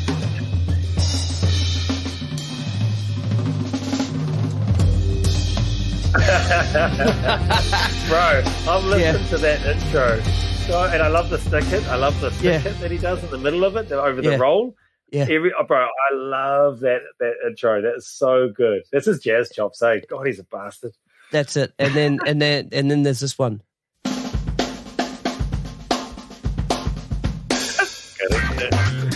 Yeah, bro. Yeah. Totally. What about philosophy? The pocket and philosophy. Yes. That's that that's that Dilla thing, eh? He's got the Dilla thing going on with that.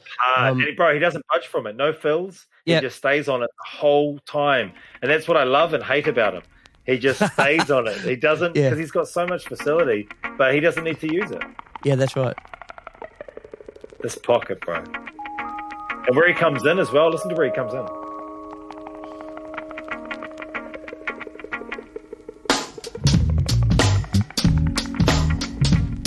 So good, man. Yeah, and he just sits on that. Yeah.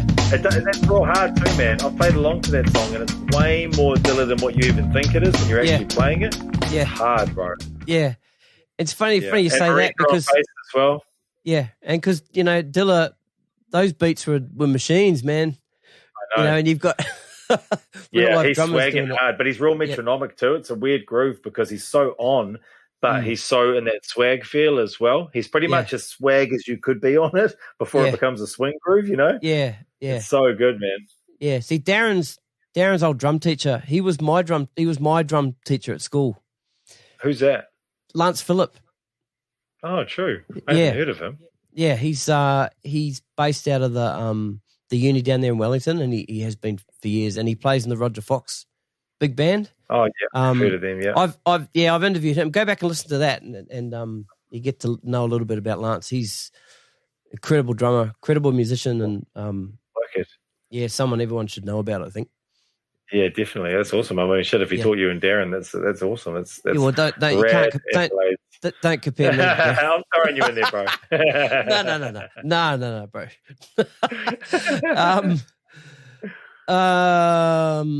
All right. Well, let's talk about your song now that I asked you to choose today. So before I start playing it, if you can introduce it. Tell me how you came up with the song and why it's the song that's had that big impact.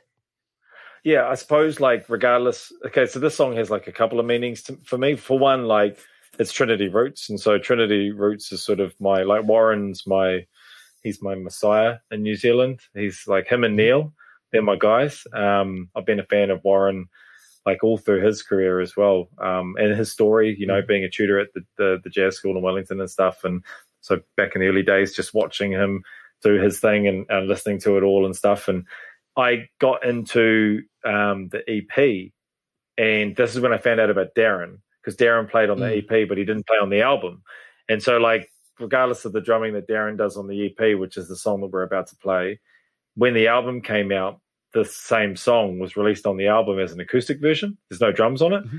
And it's one of the most loveliest songs, and the sentiment behind it, it's like forever one of my favorite songs. There's a beautiful video that goes with it. I listen to this song, honestly, bro, all the time. It's like, I can never get enough of this song just because it's like, it's just so friggin' beautiful. And then just the lyrics as well. So it's called The Little Things. And basically the whole point being it's the little things that matter. And so when you listen to the acoustic version, it's just a beautiful love song to life. And then when you listen to the EP version, you get to hear Darren do a live drum and bass groove over it. And I got to ask him about this groove because I've been fanning out. I know this groove really well. I'll try not to talk while we listen to parts of it because I won't be able to hear it. But I know all his blemishes and details that he does in it. He does a triplet feel about 3/4 of the way through where he actually pulls off. I know this very well, bro. And I got to ask him what snare he used. He used a 12-inch Brady she-oak. And like at that time, he was deep in jungle, which is so cool that he's in Shapeshifter now. Yeah, exactly. I don't think they probably knew his history actually because Shapies was sort of doing their thing back then as well. They've been together for 21 years now. Yeah. But it's a real cool full circle for D and Shapeshifter. This guy was doing jungle back then, bro, live when not many cats were, and really, really well. So, I just think this is a really cool piece of history of Darren and Trinity roots and in the bigger picture of Trinity as well, because the song is even more than this to me. Yeah. Please, check my eyes.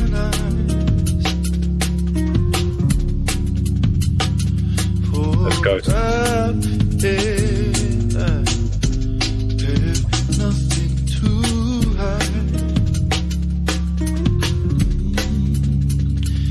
As I wipe the slate clean,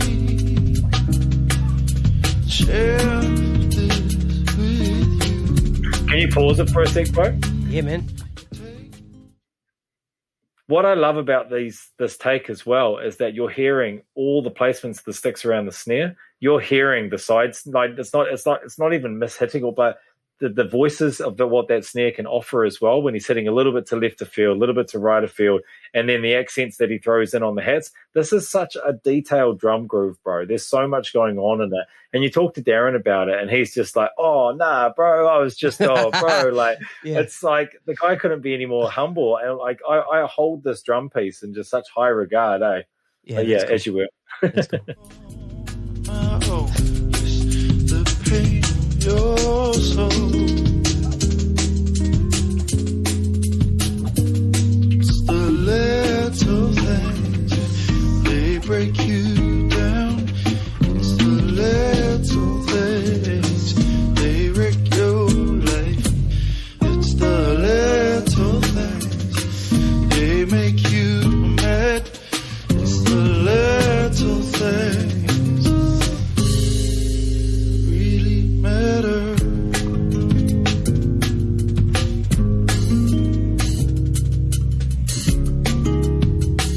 Yes. Here it comes, eh? Nearly.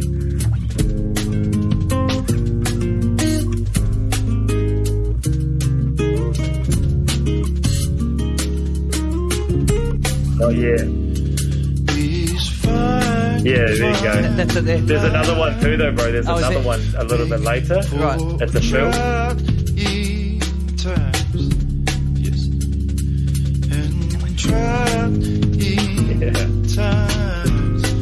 they make you strong.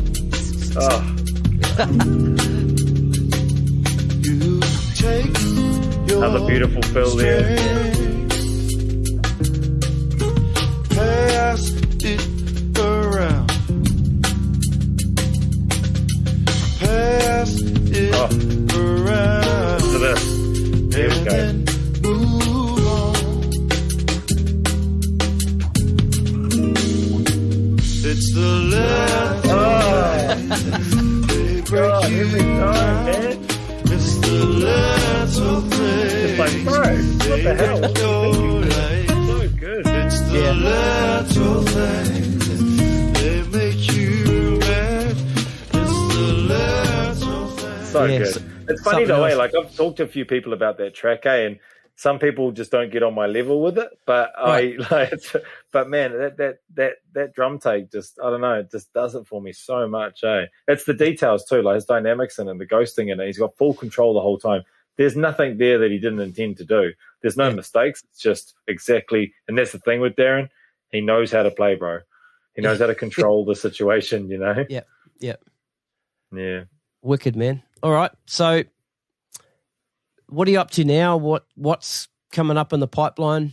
How's the rest of 2021 looking? You're in the right place, definitely, in the world. to be living out 2021. Yeah. What's the go? What's on the fly? Yeah, so it's been a bit of a transition period. Obviously, leaving Melbourne, selling the business and stuff has sort of given me an opportunity to sort of reassess where I want to go going forward.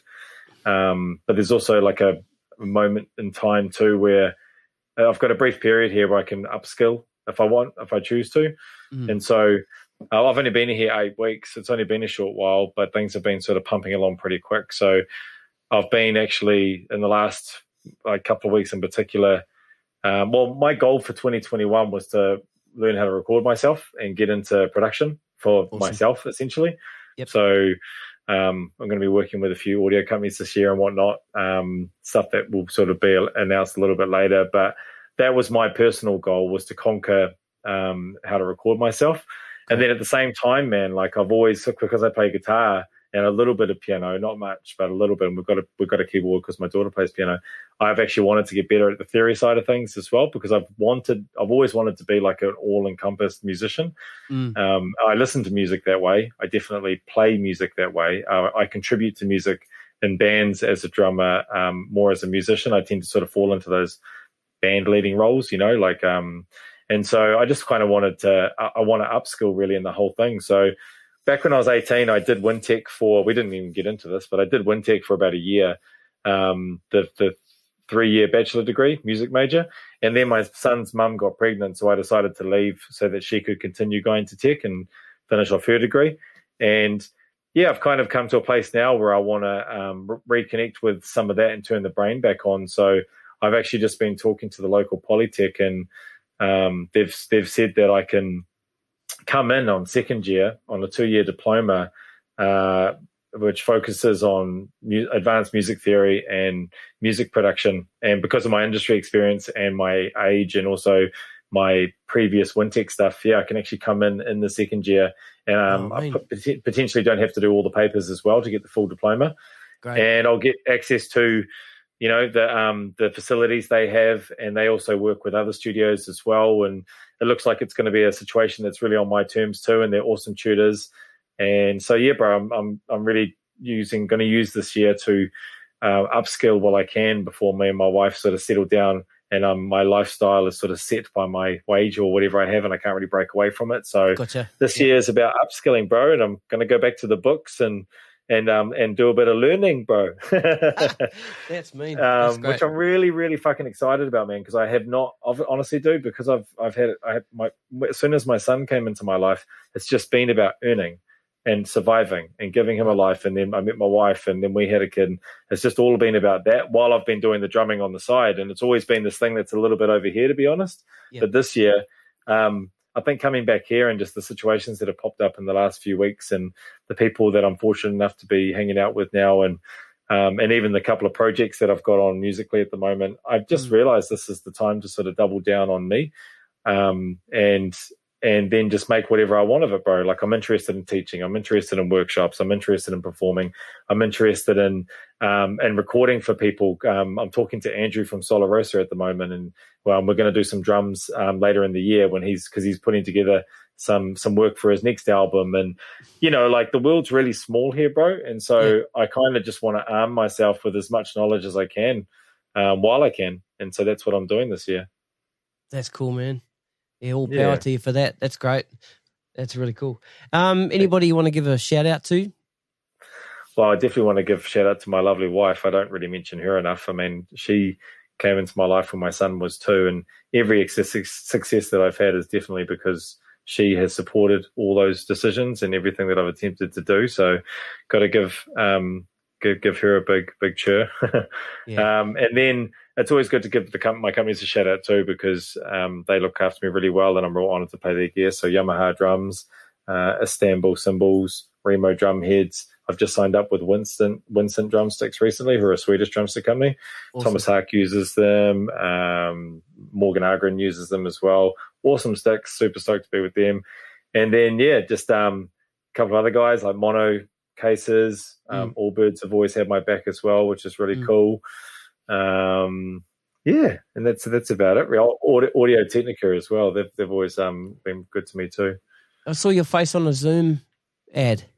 Yeah. So I signed up with Zoom recently, actually, just before I left Australia, which is funny because I'm not even there now, but New Zealand and Australia, they sort of work within the same realm. So, yeah, I'm stoked to be working with Zoom as well, which is cool. We've got some ideas for some stuff to happen later in the year. That's great. So, yeah. And meanwhile, I just really want to conquer this production stuff, bro, and really start to, add to the repertoire. That's great. Maybe stop recording with my phone. It still sounds good though. But going back to the Zoom thing, like we're doing this online, but all my mobile podcasts have been done and still are being done with my Zoom H4n Pro. Oh yeah, the H4n, I know those. They're good, eh? It's great. It's fantastic. Yeah, hang on. That's rock solid, eh? Just I make sure I keep it in the box, look after it. Yeah, true. But that's the thing. Yeah, I got some mics I'll plug into it now. It's just great. It's just a great little tool. Bro. Yeah, no, they're awesome. Cool, Stan. This has been great, man. It's been awesome. Yeah, it's been great yarning with you, bro. Thanks for letting me gas bag. I always dig a good chat, and you're a good man to chat with, so I appreciate it. Bro. Yeah, look forward to catching up when we can get over there. Yeah, fuck yeah, bro. Anytime you're local in Papamoa, give me a holler and we'll go get a coffee or just have a coffee of mine. And also, bro, you thanks to you, man, for what you do, eh? Like, you bring a lot of people to the forefront that I didn't know, or people that I've been wanting to listen to, or just hear their story that they haven't spoken with other podcasts. I don't know why. So thanks to you, bro. It's really cool that you do this. It takes a lot of effort to do this shit, Appreciate it, man. Thanks so much. The man. All right, Stan, look after yourself, bro, and we'll be in touch. Yeah, cheers, bro. Take it easy. Later, bro. Yeah, you too. See ya. Bye. Cheers.